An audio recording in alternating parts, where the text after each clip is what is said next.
Hello!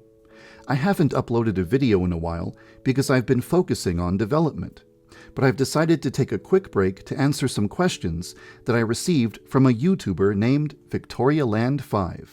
Let's get started right away. The way that my day begins is probably similar to how your day begins. I take a shower, I eat breakfast, I brush my teeth, and when I'm done with that sort of thing, I get to work. First, I check my Discord DMs and emails. That's how I communicate with volunteers who are making assets for the game, fans who need tech support, and companies that I'm discussing business proposals with. A large portion of the day will be spent speaking with 2D artists, 3D modelers, animators, composers, and voice actors. I will also investigate any bug reports that I receive. After all of that has been taken care of, I look at the checklist of remaining work that needs to be done before Yandere Simulator is complete. I select something from that checklist and use the remaining time in the day to work on it. There was a very long period of time where, every day at 7 p.m., I would stop working to play video games for 3 hours and then return to work afterwards. However, over the past few months, I haven't done that very much at all. I'm not sure when or if I'll ever return to that schedule. On some days, I receive so many assets from volunteers that the entire day is spent putting those assets into the game, testing them, reviewing them, and requesting revisions. On other days, I receive a large number of bug reports, and almost the entire day is spent fixing bugs. And then, on other days, I receive almost no new assets or bug reports, so I get to spend the majority of the day just working on new features. In short, I would say that the work I do on any given day is determined as the day goes by, rather than being determined by a plan that I had at the beginning of the day.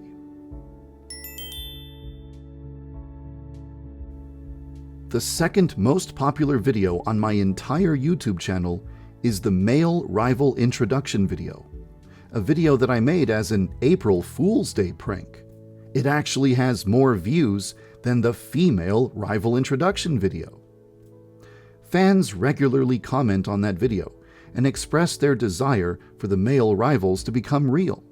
However, it seems that nobody actually wants to eliminate the male rivals. Instead, it seems that players want to be romanced by the rivals. That isn't really the type of gameplay that I was planning to provide with Yandere Simulator, so if that's what people are asking for when they want the male rivals, I don't think that's gonna happen. After all of the female rivals are finished, I might be willing to consider the idea of allowing the player to toggle the genders of the rivals from male to female. But it would require a lot of money, since I would have to pay animators and voice actors to make male versions of all the rivals' animations and voiced lines. So it's something that could only happen if the crowdfunding campaign is a massive success and raises an extra large amount of money.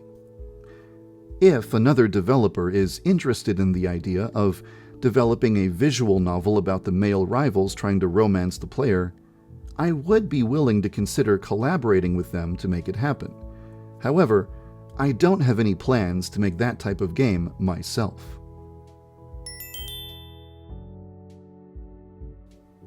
There is a lot of information that I have not revealed about Ryoba and Jokichi's relationship. You know that Ryoba kidnaps him and holds him prisoner in her basement in 1989. You know that they eventually get married, and you know that they have a child together in the mid-2000s. But there are huge gaps of time where it's not exactly clear what they were doing. Did Ryoba turn Jokichi into a mind-broken slave? Did he only enter a relationship with her because he was afraid that she would kill him if he didn't? Did he develop Stockholm Syndrome and gradually fall in love with her? Or did something entirely different transpire? Of course, I have all the answers, and everything will be revealed in the basement tapes. These are cassette tapes that the player can obtain by moving furniture in Ayano's basement. Ayano only moves furniture when she is making room for her kidnapped victims. So, the only way to collect all of the basement tapes and learn the truth about Ryoba and Jokichi will be to kidnap 10 girls, thus uncovering the 10 tapes. There are currently only 2 basement tapes in the game. The next time I add a basement tape will be after I have finished implementing Amai, which will happen after the game's crowdfunding campaign, which will happen after I have finished going down the checklist of everything I want to add, change, fix, or improve about the game. I currently don't have an estimate for when any of those things will happen, but you can always visit my development blog to see the latest progress on the checklist.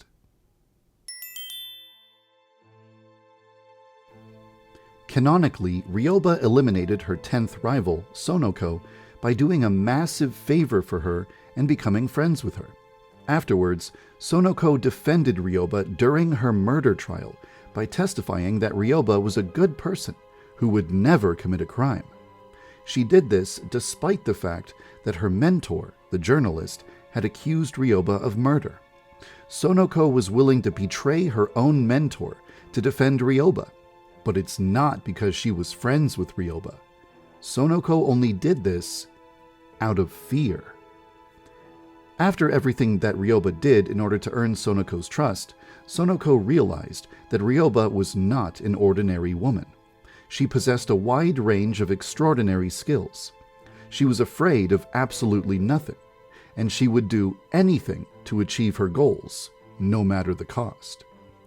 After learning just how dangerous Ryoba was, Sonoko became completely convinced that Ryoba was the serial killer responsible for the recent murders at Akademi. However, she had no desire to expose Ryoba. Instead, she wanted to get on Ryoba's good side. Sonoko defended Ryoba in court because she was terrified that Ryoba would retaliate against her if she didn't. After the trial ended, Sonoko kept her distance from Ryoba and never interacted with her or the journalist ever again.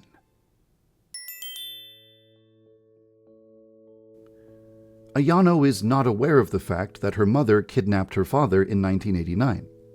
But even if she did know, it probably wouldn't change her opinion of either parent very much.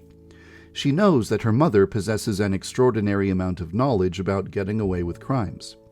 And she knows that her father is meek towards her mother. So learning that their relationship began with a kidnapping really wouldn't come as much of a surprise to her.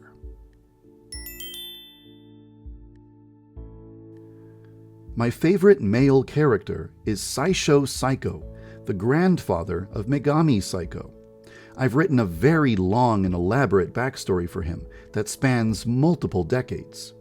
Some of his backstory is communicated through the Headmaster tapes, although many of the details are sprinkled in other places, like some of the profiles on the characters page of the official website.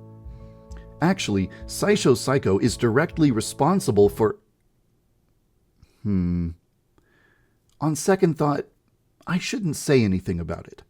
I don't want to spoil the surprise. If you want to learn just how much influence Saisho has had over the events of Yandere Simulator, you'll just have to wait until the game is finished.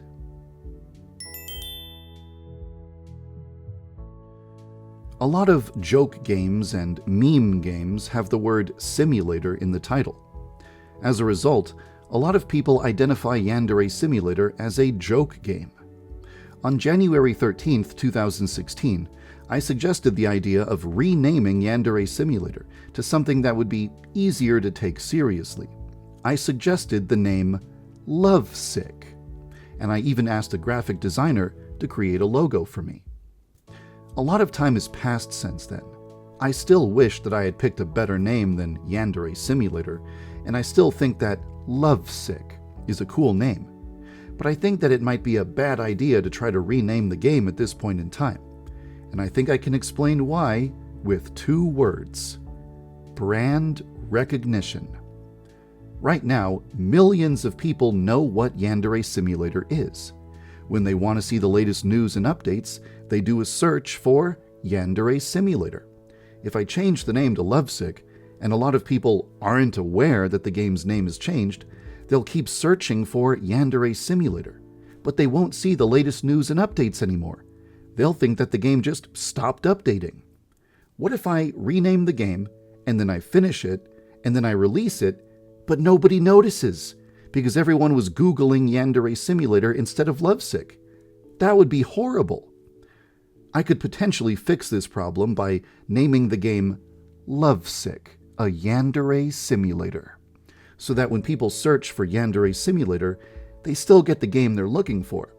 But this feels like a weird workaround that completely defeats the purpose of renaming the game in the first place. When I think of all the potential reasons that renaming the game could backfire, I feel like it would be smarter to just keep the name as it currently is. I might change my mind about this in the future, but for now, my plan is to just keep calling the project Yandere Simulator right up until its release. The cherry tree behind the school has been a big part of the game's visual identity for a long time, and it also holds an important place in the game's lore. For these reasons, I'm planning for all of the game's rivals to confess their feelings to Senpai underneath that cherry tree.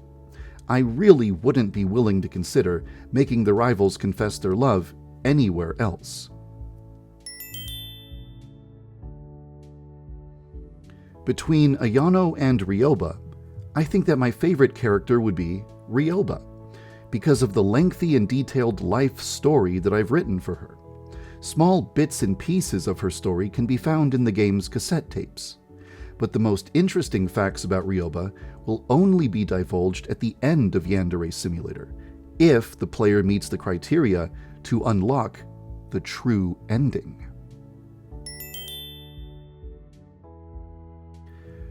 I don't really think it would be appropriate for me to start planning downloadable content before the game's main story mode is complete.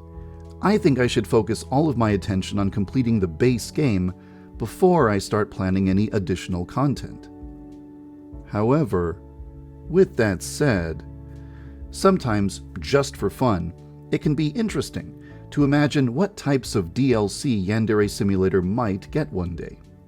I've come up with ideas for DLC rivals that could be released after the main story mode is complete, but I'm not ready to reveal them or talk about them at this point in time. I might eventually make a video about them on my main channel, but I won't make any promises just yet. You'll just have to wait and see. It can be fun to imagine what the Yakuza might look like in modern day, or think about what he's been doing for the past 30 years, or consider what kind of services he might provide to Ayano. However, at this point in the game's development, I really don't want to plan any new features for the game that would take a significant amount of time to implement, so I doubt that the Yakuza will return, or even be mentioned at all in Ayano's story mode.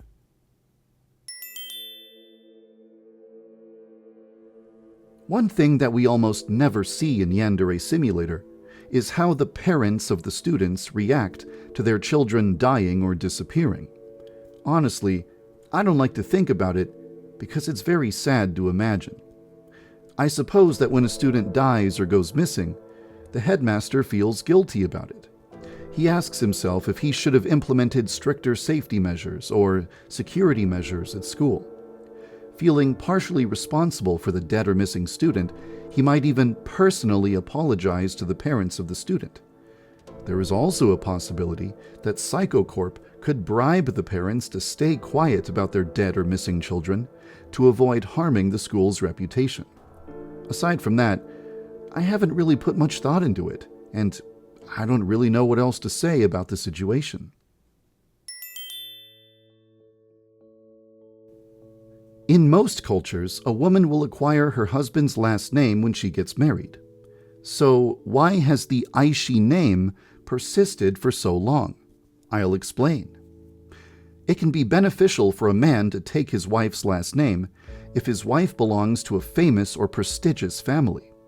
And in the 1800s, the Aishi name was actually quite well known because it was associated with something: high-quality textiles. Beginning in the 18th century, Japanese farm women during seasonal cold periods in northern Japan used a home loom to weave scraps of old fabrics into sakiori textiles. producing everything from rugs to clothing. Around the beginning of the 1800s, the women of the Aishi family became quite proficient at weaving these fabrics and made a living from it. In fact, they produced such impressive textiles that, for a time, the name Aishi was associated with quality fabrics and clothing. They were so famous for their work that marrying into the Aishi family was considered prestigious. Thus, the Aishi name persisted into modern day. As the decades passed, the family continued to pass down their knowledge of sewing and weaving fabrics. That is the reason why Ryoba and Ayano can instantly craft almost any type of garment they need, as long as they have the necessary fabric. Scarves, swimsuits, and even harnesses worn under the clothing for carrying weapons discreetly.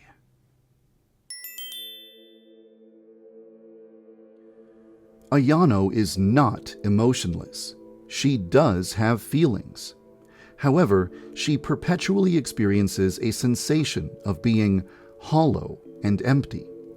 It's a sensation that persists every hour of every day. You can satisfy hunger by eating. You can satisfy thirst by drinking. You can warm yourself up when you're cold, and you can turn on a light when you're in the dark. But there is nothing that an Aishi can do to alleviate the feeling of being hollow and empty. It's a feeling that will persist for their entire life until they are in the proximity of their soulmate. Only then will the hollow feeling go away and allow them to experience life like a normal person, without suffering from a perpetual sensation of emptiness. A person who is suffering from the Aishi condition will feel hollow and numb, but they can still feel emotions. Ayano can feel gratitude towards her parents for raising her. She can feel bad for her father when she notices that he is sad, and she can feel a desire to make him smile. This is why Ayano pretends to be a normal girl around her father. Even though she can't escape the Aishi condition, she still tries to be a good daughter to her parents.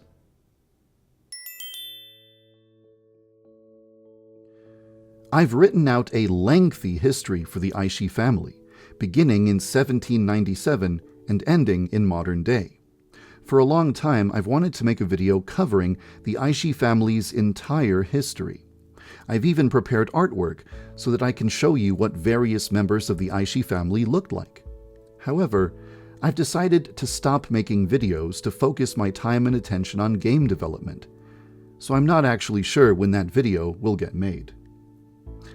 I'm not ready to reveal the names of the Aishi family members who came before Ryoba, but I'll share one piece of information with you. Every child in the Aishi family is named after a type of blade, whether it's a knife, a saw, a sword, or any other object used for cutting. For example, Ryoba is actually the word for a type of Japanese saw blade. There was a Tsurugi Aishi, a Takagi Aishi, and so on. I hope you'll look forward to learning all about them.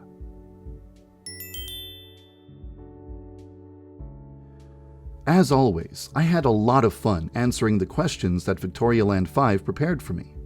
It was nice to take a little break from my usual routine, but now it's time for me to get back to work on the game. Remember, you can always visit my blog to learn the latest news about the game's development, and you can join my Patreon to see previews of upcoming content before anyone else. That's all I have to say for now. Thank you for following the development of Yandere Simulator.